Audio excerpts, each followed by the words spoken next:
নমস্কার, রিপাবলিক বাংলা আরো একবার আপনাদের প্রত্যেককে স্বাগত জানাই। তনয় রয়েছে এই মুহূর্তে আপনাদের সঙ্গে। আর সবার প্রথম যে খবরের দিকে আমাদের নজর থাকবে অবশ্যই তা উত্তরবঙ্গ। এখনো পর্যন্ত উত্তরবঙ্গের মানুষের তারা যে খুব স্বাভাবিক অবস্থায় ফিরে এসেছেন তা নয়। পরিস্থিতি এখনো পর্যন্ত জটিল। লম্বা লাইন যে দেখতে পাচ্ছেন, এটা ত্রাণ সামগ্রী যাতে সংগ্রহ করা সম্ভব হয় অতি দ্রুত, সেই কারণের জন্য এই লাইন তারা দিয়েছেন। কিন্তু সেখানেও কার্যত ক্ষোভ উগরে দিচ্ছেন দুর্গতরা। এখনো পর্যন্ত সরকারি সাহায্য তারা পাননি, যে কারণের জন্য রীতিমতন ক্ষোভে ফুঁসছে উত্তরবঙ্গের মানুষ। মেলেনি সরকারি সাহায্য, ত্রাণ, অভিযোগ এমনটাই দুর্গতদের। সব জায়গায় পৌঁছেছে ত্রাণ। অন্যদিকে দাবি করেছিলেন মুখ্যমন্ত্রী মমতা বন্দ্যোপাধ্যায়। ধূপগুড়ির ছবি এই মুহূর্তে আপনাদের সামনে, যেখানে ত্রাণ রীতিমতন গিয়ে পৌঁছচ্ছে না, যে কারণে ক্ষোভের আগুন জ্বলছে রীতিমতন। দুর্গতরা তারা ক্ষোভে ফুঁসছেন। গতকাল ঘটনাস্থলে যায় এলাকার বিডিও এবং বিডিওর সামনে ক্ষোভ উগরে দেন গ্রামবাসীরা।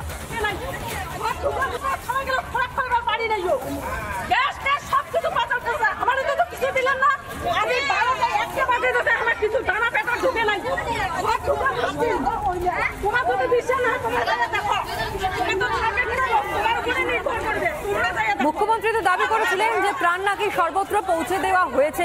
যদি সেটাই হয়ে থাকে তাহলে এলাকার বাসিন্দারা তারা কেন বিক্ষোভ দেখাচ্ছেন? একদিকে আপনাদের মমতা বন্দ্যোপাধ্যায় সেই বক্তব্য শোনাবো, অন্যদিকে যে ত্রাণ না পেয়ে এখনো পর্যন্ত ক্ষোভে ফুঁসছেন এলাকার বাসিন্দারা, সেটাও আপনাদের সামনে তুলে ধরবো। দেখুন।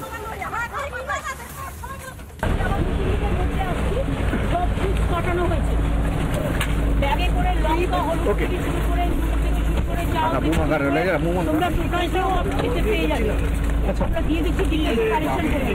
কাল রাত্রিও প্রায় 400 ব্যাগ তৈরি করে মেরিকে পাঠানো হয়েছে, যাতে ইন্ডিভিজুয়াল কম্বল থেকে শুরু করে সোয়েটার থেকে শুরু করে শাড়ি জামা কাপড় থেকে শুরু করে মেরিকে সব পাঠানো হয়েছে। নাগরাকাটা এবং ধূপগুড়ি, ময়নাগুড়ি আমি ডিএমকে এক্ষুনি বলে গেলাম, এবং আলিপুরদুয়ারে আজকে আমাদের পঞ্চায়েত মিনিস্টার যাচ্ছে। বাদবাকিটা দেখে রাখবে, কোনো অসুবিধা হবে হলে তোমরা আমাকে বলো, এবং আমার ডিটেইল যোগাযোগ করতে পারো। আমি আবার নেক্সট উইকে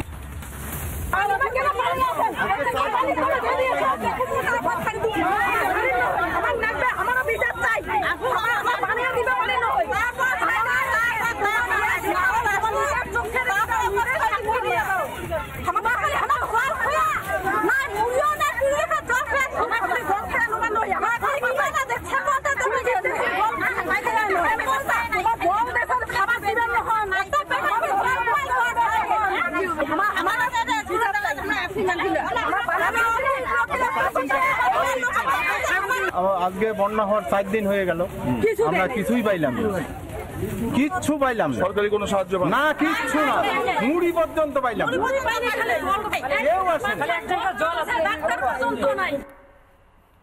অনুপম আমার সহকর্মী এই মুহূর্তে আমার সঙ্গে রয়েছে। অনুপম, একটাই প্রশ্ন এক্ষেত্রে উঠে আসছে, যখনই মমতা বন্দ্যোপাধ্যায় সরকার গঠন করেছেন তারপর থেকে বারংবার দাবি করেছেন সব কাজ হয়ে গিয়েছে। সেটা পূর্ববর্তী সময় 34 বছরের বাম শাসনে যা হয়নি তা হয়েছে, তারও পূর্ববর্তী সময় কংগ্রেস আমলে যা হয়নি তাও মমতা বন্দ্যোপাধ্যায় তিনি করে দিয়েছেন। এমনকি দুর্গতদের পাশে দাঁড়িয়ে তিনি স্পষ্টত বলছেন যে ত্রাণ নাকি সর্বত্র পাঠানো হয়েছে, আর কোনো জায়গায় কোনো খামতি নেই। তাহলে এই ছবিটা কেন ধরা পড়ছে?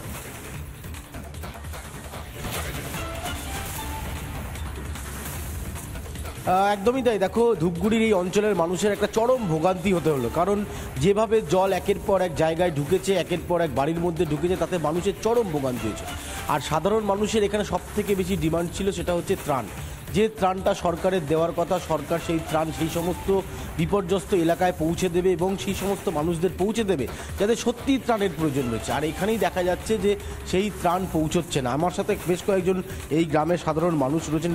কতটা এই বন্যার জলে আপনাদের সমস্যা? বহু সমস্যা হয়েছে, বহু জল। কতটা জল ঢুকেছিল এখানে? আমার তো এখানকার লোক, আমরা খুব আতঙ্কিত ছিলাম। তারপরে আমার এই পাশে না ভাঙিয়ে উত্তরে ভাঙলো, লাইনের কাছাকাছি, তাতে আমি একটু স্বস্তিতে পেলাম। ত্রাণ পেয়েছিলেন? না না না, ত্রাণ পেয়েছিলেন না, আমার তো আলাদা ব্যাপার আলাদা। কতটা সমস্যা হয়েছিল এখানে? এখানে প্রচুর সমস্যা হয়েছে, ঘর বাড়ি যা আছে সব শেষ, নিঃস্ব হয়ে পড়ে আছে লোক। বহু করে জল ঢুকে গেছে। হ্যাঁ, পুরো একদম। ত্রাণ পেয়েছিলেন আপনারা? না, পাইনি। কোনো ত্রাণ পান? না না না, ওই সব আমার কিচ্ছু দেয়নি, জিজ্ঞাসাও বাদও করেনি। বলছি কতটা সমস্যা হয়েছিল? সমস্যা তো অসম্ভব সমস্যা, ধারণার বাইরে। এই যে মানে জীবদাপ বহু রকম শেপ ধ্বংস হয়ে গেছে। মানুষ সরকার থেকে যে ত্রাণগুলো দেওয়ার কথা, খাওয়ার, তিরপল, এগুলো পেয়েছেন? কিছু কিছু দেশে নাকি ওদিকে দেখতেছে তো যাইতেছে, সবাই পাই। সবাই পায় নাই। জলের জন্য কতটা সমস্যা হয়েছিল সেদিন রাত্রেবেলা, কতটা আতঙ্কিত হয়ে পড়েছিলেন? প্রচুর আতঙ্ক, ঘুম হয় নাই লোকের। বাড়ি ছেড়ে মানে ওই বানে উঠছে, বানে উঠে তো লোকগুলা বাঁচছে, নাহলে তো লোকগুলা সব লোকে মারা যায় যদি ক্ষতি হয়ে যেত। হ্যাঁ প্রচুর, মানে ডোবা ডিগি যা আছে, গরু তো হাজার হাজার গরু মারা গেছে, ছাগলের তো কোনো হিসাব নেই, গরু ছাগল সব চলে গেছে, পাটা জাক টাক যা আছে। সরকার আপনাদের কোনো রকম ক্ষতিপূরণ বা না না না, কিচ্ছু দেয়নি? কোনো ত্রাণ, তিরপল, শুকনো খাবার? দেখাই যায়নি আমাদের যে কুদিকে যে আসতেছে, কুদিকে যে দিতেছে। বিডিও এসেছিল? ভিডিও আছে ওই মেন ঘাটিতে গেছে। বেশ অনুপম, তুমি কথা বলো, এবং তারা স্পষ্টত বলছেন 4-5 দিন হয়ে যাওয়ার পরও এখনো পর্যন্ত ত্রাণ সামগ্রী তাদের কাছে গিয়ে পৌঁছয়নি। এমনকি সরকারের পক্ষ থেকে বারংবার মুখ্যমন্ত্রী তিনি দাবি করছেন যে বিভিন্ন জায়গা, সেটা ধূপগুড়ি হোক, সেটা মিরিক হোক, সেটা জলপাইগুড়ি, নাগরাকাটা, বিভিন্ন জায়গায় ত্রাণ নাকি পৌঁছে গিয়েছে। কিন্তু তারপরেও এই ছবিটাই ধরা পড়ছে, যেখানে ধূপগুড়ির মানুষ তারা লম্বা লাইনে দাঁড়িয়েছেন, যে সমস্যার সম্মুখীন তাদের হতে হয়েছে, মাথার উপরে ছাদ নেই, থাকার ঘর নেই, এমনকি খাবার টুকুনি পর্যন্ত তারা পাচ্ছেন না, যে কারণে এখন একমাত্র ভরসা ত্রাণ সামগ্রী, এবং সেই ত্রাণটাও পর্যন্ত তাদের কাছে গিয়ে পৌঁছচ্ছে না। সরকারের তরফ থেকে কোনো রকমের যে ত্রাণের কথা বলা হচ্ছে যে সব জায়গায় দেওয়া হয়েছে, কিন্তু তাদের কাজ পর্যন্ত তা না পৌঁছানোর কারণে রীতিমতন তারা ক্ষোভে ফুঁসছেন। যে ছবিটা ধূপগুড়ির আপনাদের সামনে আমরা তুলে ধরছিলাম, অনুপম আমাদেরকে শোনাচ্ছিল সেখানকার যারা বাসিন্দারা, যারা দীর্ঘদিন ধরে সমস্যার মধ্যে রয়েছেন, এমনকি 4-5 দিন ধরে যারা এই ত্রাণের জন্য হাহাকার করেছেন, তারা আজ দাঁড়িয়ে কি বলছেন। অনুপম।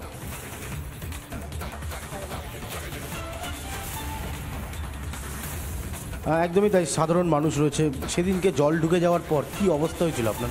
হ্যাঁ, আমার কোনো আমার খারাপ হয়নি জল। ওইদিকে গ্রামে ওরা বাপ, ওটা গেলে তোমরা কমে, হ্যাঁ যেমনি ওইলা লোকের মানে টাওয়ারের টাকা পয়সা দিয়ে বাড়িঘর করছে, ওগুলো এখন সমস্ত ধ্বংস।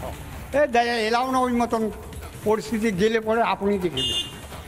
সরকারের তরফ থেকে কোনো সহযোগিতা পাচ্ছেন না? না দেখে, কিন্তু ওই হুতো করতে আর আমার এদিকের মাটি দিয়ে খাচ্ছে, আমরা শুনেছি মাটিটা না খায় যুক্ত মাটি কবার পারে। হ্যাঁ, সেদিনকার সন্ধ্যার টাইমে ওইখানকার একটা নলকূপ, ভাই আমার স্কুলের টাড়ির এতে গাড়িতে ওই যে কায়ান লেক, আমরা 3 জন না পারি, ওই 5 ফুট পর্যন্ত পাইপটা নাগাই আছে নলকূপটা। হ্যাঁ, আর একজন আস্তে আস্তে সাইকেল চালাচ্ছে, আর ওই কেরিয়ালে বসে ধরিয়েছে। আরে ওই লোক এমনি মরে গেছে, ওইটা জিনিস কোন হিসেবে আনিবেন নাকি, এই জায়গায় লোক আনিছে আতি আর মুই ওই সন্ধ্যার আগায়।